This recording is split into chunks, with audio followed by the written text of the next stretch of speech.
Islamic civilization.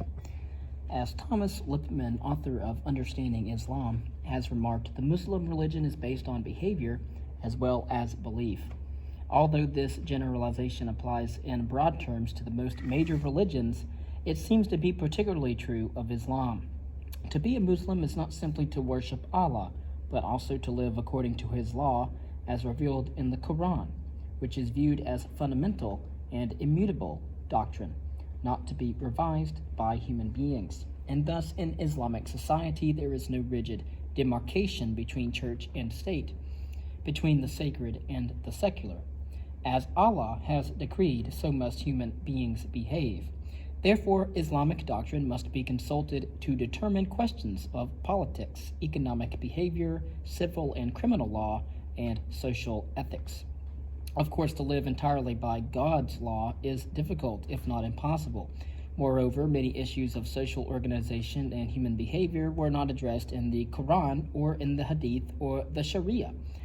There was therefore some room for differing interpretations of Holy Scripture in accordance with individual preference and local practice.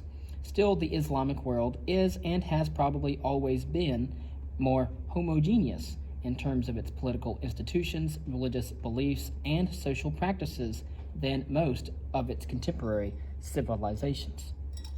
Concerning political structures for early converts, establishing political institutions and practices that conformed to Islamic doctrine was a daunting task. In the first place, the will of Allah, as revealed to His prophet, was not precise about the relationship between religious and political authority, simply decreeing that human beings should conduct their affairs by mutual consent. On a more practical plane, establishing political institutions for a large and multicultural empire presented a challenge for the Arabs, whose own political structures were relatively rudimentary and relevant only to small pastoral communities. During the life of Muhammad, the prophet, the problem could be avoided since he was generally accepted as both the religious and the political leader of the Islamic community, or the Ummah. His death, however, raised the question of how a successor should be chosen and what authority that person should have. And as we have read about, Muhammad's immediate successors were called caliphs. Their authority was purely temporal, because they were successors, although they were also considered in general terms to be religious leaders with the title of imam.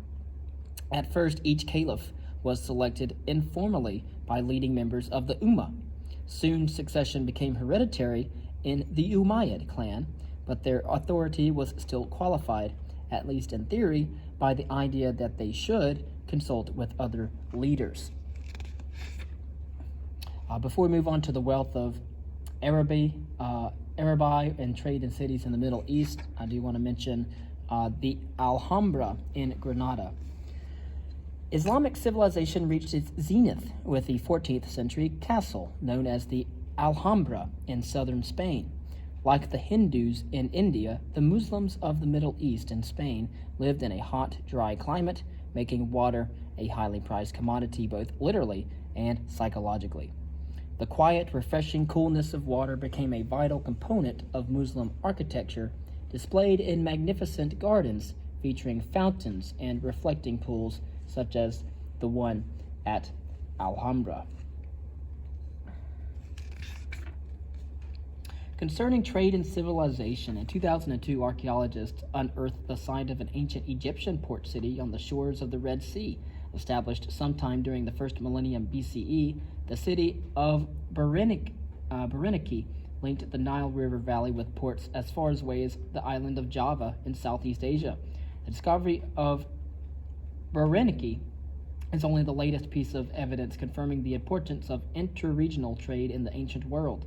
The exchange of goods between far-flung societies became a powerful engine behind the rise of advanced civilizations throughout the ancient world. Raw materials such as copper, tin, and obsidian, items of daily necessity such as salt, fish, and other foodstuffs, and luxury goods including gold, silk, and precious stones, passed from one end of the Eurasian supercontinent to the other across the desert from the Mediterranean Sea to sub-Saharan Africa. A similar network extended throughout much of the Americas. Less well known, but also important, was the maritime trade that stretched from the Mediterranean across the Indian Ocean to port cities on the distant coast of Southeast and East Asia. During the first millennium CE, the level of interdependence among human societies intensified as three major trade routes across the Indian Ocean, along the Silk Road, and by caravan across the Sahara created the framework of a single system of trade. The new global network was not only commercial but informational as well, transmitting technology and ideas, such as the emerging religions of Buddhism, Christianity, and Islam, to new destinations. There was a close relationship between missionary activities and trade. Buddhist merchants first brought the teachings of Siddhartha Gautama to China, and Muslim traders carried Muhammad's words to Southeast Asia and Sub-Saharan Africa. Indian traders carried Hindu beliefs and political institutions to Southeast Asia.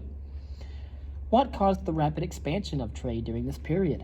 One key factor was the introduction of technology to facilitate transportation. The development of the compass, improved techniques in map making and cartography and shipbuilding, and greater knowledge of wind patterns all contributed to the expansion of maritime trade. Caravan trade, once carried by wheeled chariots or on the backs of oxen, now used the camel as the preferred beast of burden through the deserts of Africa, Central Asia, and the Middle East. Another reason for the expansion of commerce during this period was the appearance of several multinational empires that created zones of stability and affluence in key areas of the Eurasian landmass. Most important were the emergence of the Abbasid Empire in the Middle East and the prosperity of China during the Tang and Song dynasties, which we will discuss later. The Mongol invasions in the 13th century temporarily disrupted the process, but then established a new era of stability that fostered long-distance trade throughout the entire globe. The importance of interregional trade as a crucial factor in promoting the growth of human civilizations can be highlighted by comparing the social, cultural, and technological achievements of active trading states with those communities that have traditionally been cut off from contacts with the outside world. We shall encounter many of these communities later, even in the Western Hemisphere, where regional trade linked societies from the Great Plains of North America to the Andes Mountains in present-day Peru. Geographic barriers limited the exchange of inventions and ideas, placing these societies at a distinct disadvantage when the first contacts with peoples across the oceans occurred at the beginning of the modern era. And we might ask the questions: what were the chief factors that led to the expansion of interregional trade during the first millennium CE? And what role did Islamic peoples play in this process?